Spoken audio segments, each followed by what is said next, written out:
अस्सलाम वालेकुम। मेरा नाम शादा बीबी के ते मैं मंडी बोलदी हूँ विच रहनी हूँ।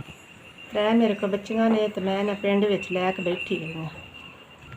बेवा हाँ ते मैं 6 साल हो गए मैं बच्चियां लैके ते बैठी गई हूँ। बड़ी मजबूर आ, मेरे को बच्चियां ने त्रै ते पढ़ाई भी उन्होंने करनी है, पढ़दियां पियां ते बेवा औरों तो 6 साल हो गए मैंने बच्चियां लैके इत्थे बैठी हाँ। तेरे मेरे को लैके ते बच्चियां मैं कोई पालनी है जी। बच्चियां ने तो उन्होंने मैं लैके बैठी हाँ। मेरे लोके दे बंदे इमदाद करते हैं, कोई चंगा माड़ा बंदा शायद दे छड़दा ते ओह जेह्ड़ा बच्चे पै पढ़दे ने ते मैं भाई बड़ी मजबूर हाँ। इतनी महंगाई है बच्चियां दी, जड़ियां वर्दियां ओह् भी नहीं लैन होंदियां, फीस भी बच्चियां दी नहीं दिखदी, इतनी महंगाई है कोई समझ नहीं रखती।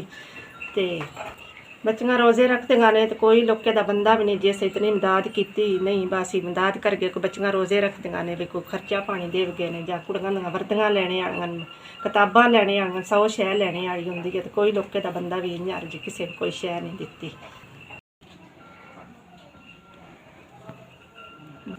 मेहरबानी अल्लाह सोहना चोखा दवांदे भी अल्लाह ताला दवांदे एह्दे तो भी चोखा देवे, असीं भैणां दवा ही दिंदियां। अल्लाह सोहना दवाते नेत्रक देवे ना दुद्धी पुत्तरे तुप्पिया नावें ते खेडेआ।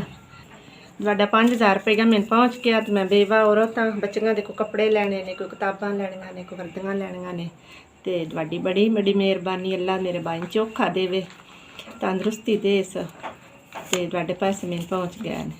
मैं नहीं बेवा मैं औरत हाँ तो तुहाडे पैसे मैंने पहुँच गए ने। रमज़ान आ गया तो कोई वाह ना, बच्चियां भी लै देना कोई जुत्ती कपड़ा लैके ते राशन भी लैना तो बड़ी मेहरबानी है।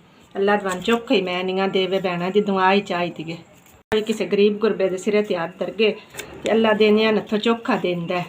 तो असीं भी गरीब भी गाइए शुक्र किता भी रोज़े सौखे लग जान दे, रोज़े भाई रखने आप ते अल्लाह तुहानू चोखा देवे ते अल्लाह तुहानू जिंदगी तुहाडी करे। अस भी बड़ी मेहरबानी जिन्हें मेरे तक पैसे पहुँचा छड्डे ने, बड़ी बड़ी मेहरबानी भाई जी तुहाडी भी ते इन्हां दी भी।